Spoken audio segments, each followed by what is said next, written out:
Shabbat Shalom. In 167 BCE, a foreign king ruled over the land of Israel and all of the Jews that lived there. He decided that Judaism should be outlawed. No reading of Torah, no worship, no circumcision. He didn't want to kill the Jews. He wanted to kill Judaism, our way of life. And so he enacted laws requiring that all people who lived under his empire should be like he was, the Greek way. We should go to what they called the gymnasia. We should stop studying Torah. We should worship pagan idols.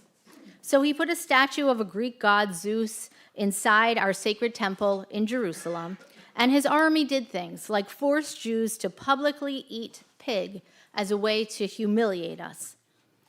And maybe you think you know how the Jews responded. Maybe you think we got together behind a fierce fighting family that we call the Maccabees, and we overthrew this massive foreign empire trying to deny us our right to sovereignty, to religious freedom, and to our land. Maybe you think that's the neat and tidy story of how we got the temple back, how we rededicated it, and relit the great menorah of the temple. And you definitely know that when we were reclaiming our temple, we only had enough oil for one night. But thanks to God and to the miracle of Chanukah, it lasted for 8 nights, letting everybody know that the Jews were back. As far as we can tell, all of that is true, but also it's only part of the story. Because in fact, there was a foreign king who decided Judaism should be over. He did try to control our behavior and contour our ideas.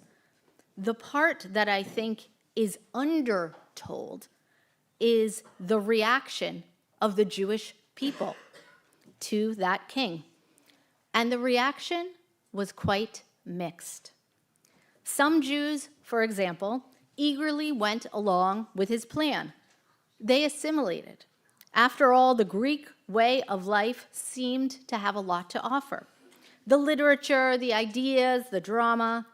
And isn't it easier to worship statues than you can see rather than an invisible God anyways? Isn't it easier to eat whatever you want rather than be restricted? Isn't it easier to do away with the highly inconvenient ways of Judaism in favor of a more mainstream life? So some Jews said, yes, I agree with those who were trying to alter the basic tenets of Jewish life. Judaism really should be over, they thought. Or at least they thought, this is our best option. And then there were other Jews who said, well, I'm going to give a little. In public, they acted like Greeks. They pretended they accepted the king's decree. But in private, they kept on living Jewishly. They chose what you might call a middle path. And then there were other Jews who said, no way. And they actually martyred themselves rather than submit. I won't detail that story tonight, but if you're interested in reading all the details, you can do so in the book of Maccabees. And finally, there was the Maccabee family themselves, a family from the hills of Modi'in who said, no, we are not going to die, physically or philosophically. We are going to fight. And that's what they did. After several years and much sacrifice, finally, they won. Chanukah is so much messier than we want it to be. So too is Jewish life today. I think that messiness is by design. I think the Jews were never meant to be a monolith. And yes, sometimes division creates distance. Separation from each other can lead to sadness and even pain within the Jewish community. It's in that context of multiple conflicting responses to external crisis that we can understand the profundity of the Chanukah miracle.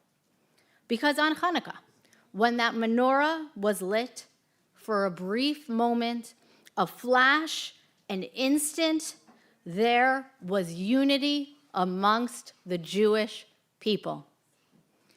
The menorah was that light that connected us to Jewish ways, Jewish history, Jewish land, and Jewish people.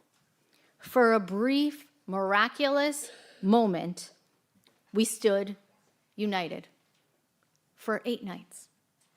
That's the miracle we cherish this season.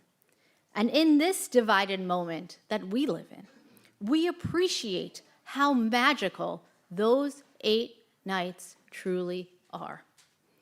From all of us at the Village Temple to you, may this season be one of joy, of gratitude, of family, of lots of oily food, and most of all, togetherness. We pray for the future of the Jewish people. May a great miracle happen once again. Shabbat Shalom.